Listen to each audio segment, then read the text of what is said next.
Hai, ketemu lagi dengan saya Furida Lucy Siagian di vlog Agama Kristen. Kali ini kita akan membahas tentang damai sejahtera menurut Alkitab. Sebelum kita lanjut ke video pembelajarannya, jangan lupa subscribe, like, share, dan komen agar channel ini semakin berkembang dan menginspirasi kalian semua. Terima kasih.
Pengertian damai sejahtera menurut Alkitab.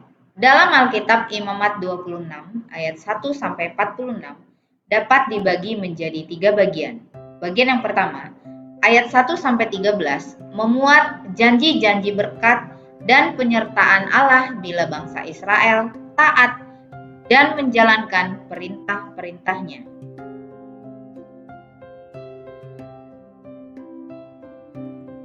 Yang kedua, ayat 14-39 memuat peringatan akan penghukuman Allah jika bangsa Israel lalai atau menyimpang dari perintah-perintah Allah. Yang ketiga, ayat 40-46 berisi janji-janji Allah untuk mengampuni dan menerima mereka kembali sebagai umat-Nya.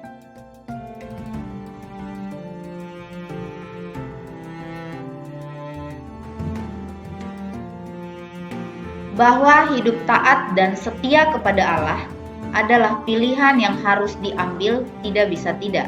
Sebagai umat Allah, kita harus berlaku setia kepadanya.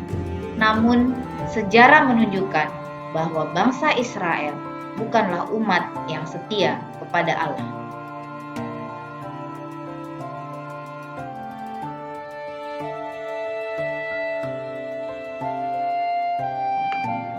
Bob Devinburg mengatakan bahwa Imamat 26 sangat penting bagi kita karena 5 hal berikut. Yang pertama, ini adalah teks kunci untuk memahami sejarah Israel. Yang kedua, menjadi kunci bagi kita untuk memahami pesan para nabi Israel. Yang ketiga, prinsip-prinsip yang ada di balik janji berkat dan kutuk masih berlaku di masa kita sekarang. Yang keempat, mengandung banyak pengajaran untuk orang tua dan semua orang yang bertugas mendisiplinkan orang lain. Yang kelima, tidak hanya mengandung peringatan, juga pengharapan yang besar di dalam Alkitab.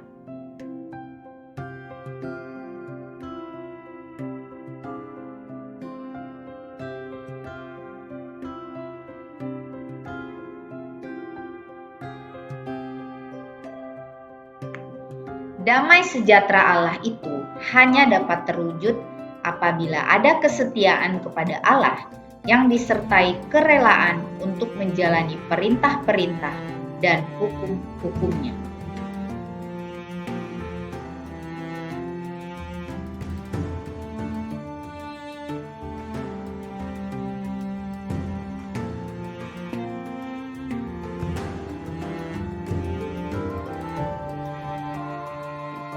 Di kalangan masyarakat Yahudi, kebiasaan memberi salam seperti ini sangat lazim. Dalam Lukas 10 ayat 5, Tuhan Yesus memerintahkan murid-muridnya untuk memberikan salam ini apabila mereka mengunjungi rumah seseorang. Seperti yang tadi Lukas 10 ayat 5 dikatakan bahwa kalau kamu memasuki suatu rumah, katakanlah lebih dahulu, damai sejahtera bagi rumah ini.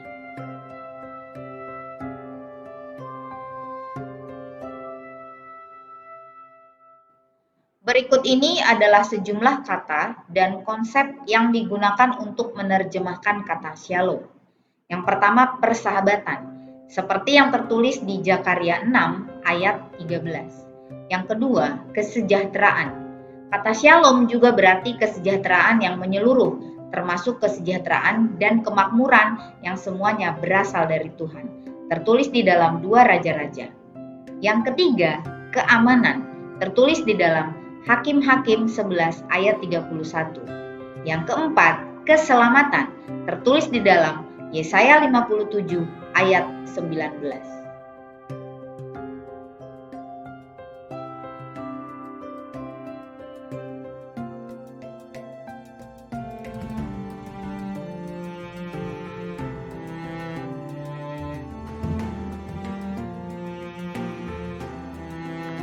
Sekian materi kita kali ini, semoga menjadi penambah ilmu dan bermanfaat bagi kalian semua.